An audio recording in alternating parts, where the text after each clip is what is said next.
Hello everyone, my name is Blazing Paladin, and yeah, it's been a while since I showed my face on the channel, but I found it was time for a new profile. So what I have in front of me are two decks. Both of them had a pretty big chance of being played at Bro by me, but in the end I didn't find the time to participate at Bro, so oh well. I favored one more than the other, so I'll showcase which deck there is. One of them is Hanzo, as expected by the sleeves, and the other was my Shiranui Zanki deck.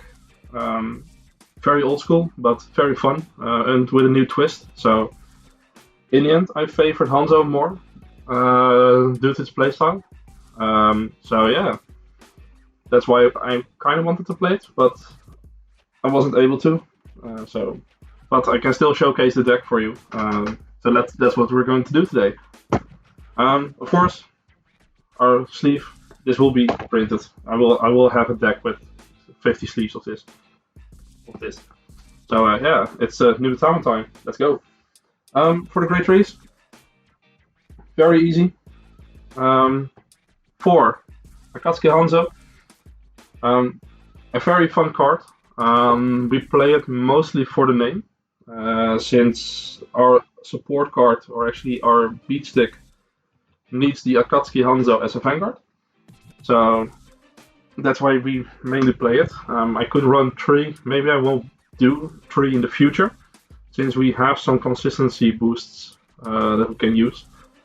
His ability to sec 2 Great Zeros, bounce the field, and gain 20k doesn't come up that often. Most of the times I will just use it for the name and beat with my regular beat stick, which is his evolution, the Tazogare Hanzo. This card I find really amazing. It's a really fun deck. This card makes the deck so much more fun. He has 2 abilities. One of them is that he can be rotated during the start of my opponent's turn by discarding 2. Afterwards, all of the cards on the field gain extra 5k shield value, so all of the decoy tokens will be 10k shield. And if you're playing Protect 2, then you can have a 20k shield for you. Unfortunately, Premium is a kind of hostile environment with a lot of retire abilities, so Protect 2 is not really the best choice.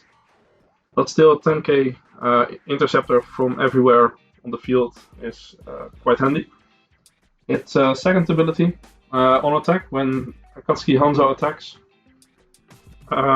we can sack a Great Zero. Most of the times it will be a decoy token, so we can call him out of the soul. If we do, he gains 20k power and can attack from the back row. Very strong ability, I like it very much. And this is what makes the deck tick. Of course, for the Great Tree slots, we run the Heal Guardians. Why do we run it? Well, we need to survive the early game. So if we can depower our opponent by minusing through crits or gaining 10k extra power, we use it. So we can start our Great Tree turn or first try turn around the 3 damage mark. That is the idea. And this helps a lot with it, so that's why we play it. So up next, we have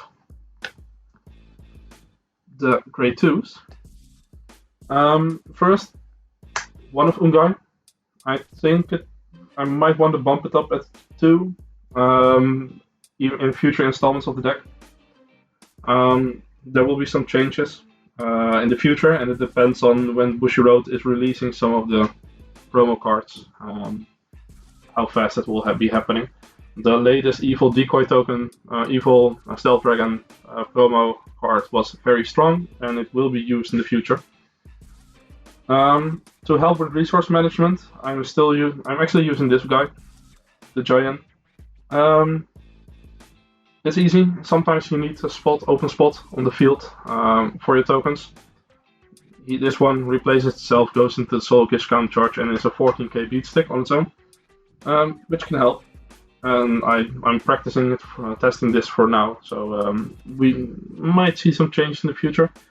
I think whenever the clan collection hits, this will be a second Ungai, and this will be the new grade 1, grade 3 searcher, so we can have more consistency in the deck. Since we are playing the evil decoy tokens, we need a token spawner. I've chosen to run Yami Shibuki instead of Zangetsu. Very easy. It gains 5k power for each grade 0 on the board. Afterwards, if he attacks, we can bounce a card, very strong, and then we can call 2 tokens. This makes Tazugare really playable, since we can fetch a card from our field to the hand, even if we play Tazugare on the Rearguard for the first swing. Bounce it, call 2 tokens, and then the tokens can be sacked for the Tazugare in the soul for an extra attack. Very handy, very useful. Staple and a staple in my builds, in almost every build. Since we do need draw power, we are using Magatsugill. An old one, very hard to find, and I'm glad he's being reprinted soon. The 6k, the 15k attacker with the draw is very nice, and we can recycle our field. So very useful, and I don't think this will leave the deck anytime soon. So for the grade 1s, this is the only flexible spot that I have, so I chose to run Ruri. Since we don't have a lot of right targets in the deck, and we want to use our grade 1 Rearguards as much as possible on the Rearguard slot, I chose to run 2 of her for now. This will be the new Unen card in the future. So together with the Ungai, it will be 3 extra slots with Unen. But for now, she will be our main playmaker. Whenever she's rolled upon by a grade 2, if my opponent is grade 2, I can Soulbless 1 and my opponent is forced to discard a card. If it's a grade 1 or less, I can draw 1. So that's really handy. And whenever I call her and my opponent has 5 or more cards, I can Soulbless 1 to discard a card. Very useful, very powerful, and that's why I like it. So up next, we have 4 of the Kagashirashi. Very strong card. I really love it. Easy. I can retire him on Rearguard, call 2 tokens, put a card from my hand into the soul, and search my deck for a Hanzo. What we mainly want to do is put him into the soul and search one of him in additional.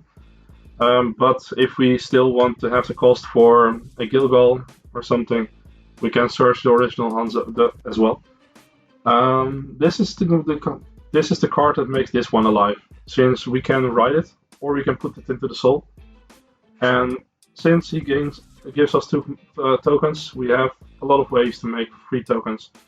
This will be easy in the future, and I might want to bump it to 3, but for now it's a 4-off and staple.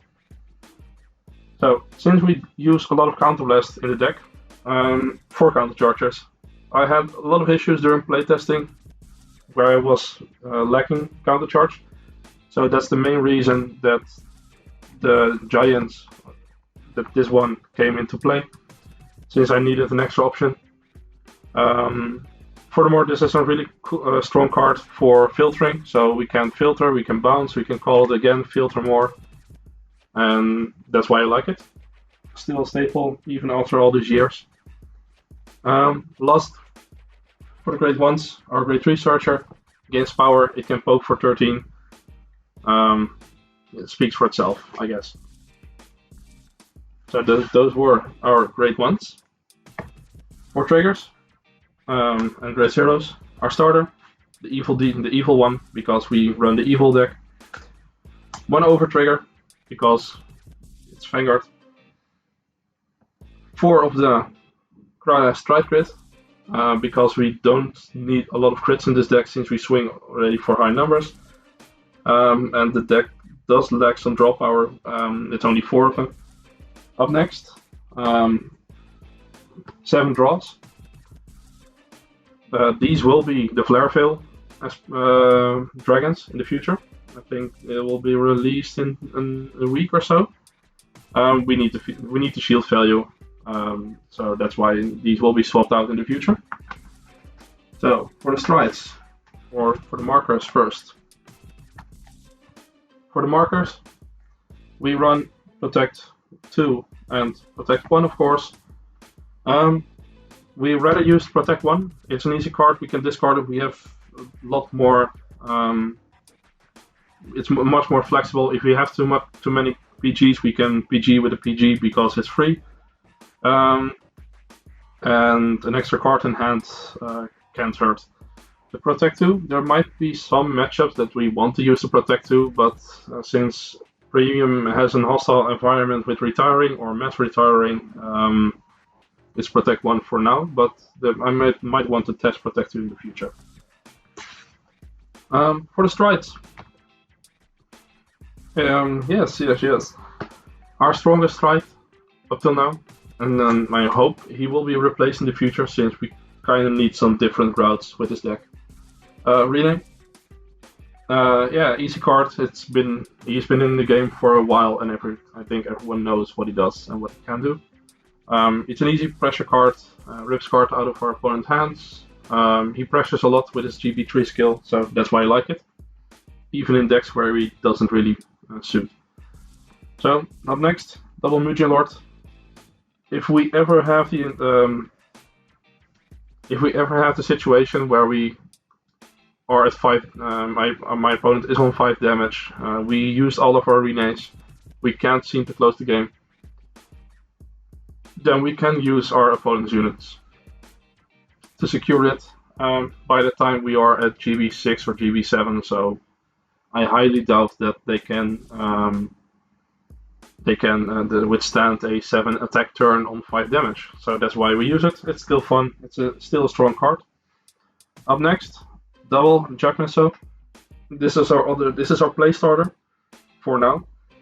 In the future, he will be more important since the new promo card will be activated on bounce, and he gives 2 tokens whenever a unit is bounced back or when he is bounced back. In the future, we can make more attacks with Tazagaya even on the Checkmaster turn.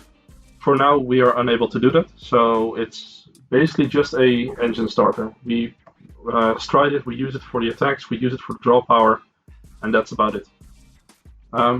Nonetheless, it's a very strong card, and I really like it. So for one of our finishers, or actually our biggest playmaker for finishing games, Timeeee, a really old card by now, but yeah, the ability to bound, to reset the hand to 4 without the use of Jummy is really strong. Even if you consider that we can make 2, 3, 4 extra attacks with Tazagaya. It's a strong card and it really helps closing games, so that's why I like to run it. The GB8, because I needed something to fill on the spots, and this was the best thing I could find, which was also useful. The Mugen Lord Dagoku was fun, but not really useful, so that's why I chose the GB8. The GB8, very easy. Whenever I attack or a card display in my opponent's guards, I can Soul Blast or Counter Blast 1, and my opponent has to discard 2. So a PG is a discard 4. Very strong. Then, one Gilgal. Since I don't like to run Drachmas in my decks, the only deck I really liked it in was Jummy, and even in that deck I didn't go for it as often as I wanted to.